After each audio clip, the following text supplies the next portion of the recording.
Assalomu alaykum, hurmatli obunachilar. Xudo xolasa ko'rib turganlaringizdek, G'ayudagi obyektimizni stolishnisasidan chiqdik. Ko'rishingiz mumkin. Qazonlardan joylashtirdik.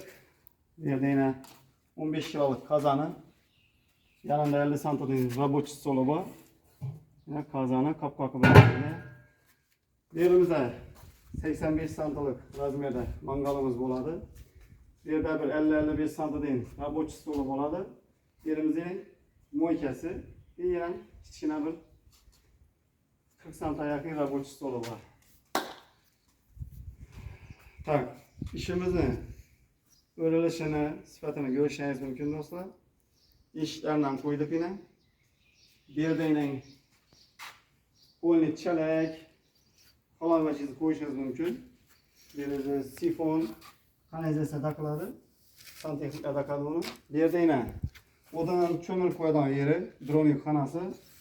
Bu yerda bir eshik yasatib qo'ysangiz ham bo'ladi.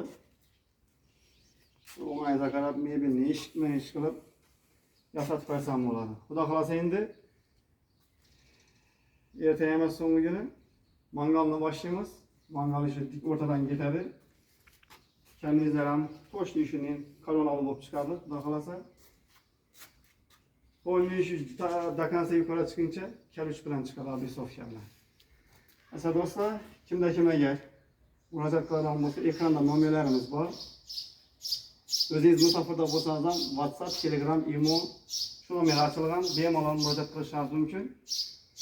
Xohlagan aytgan huzuringizda xohlagan variantda yasab berishimiz mumkin.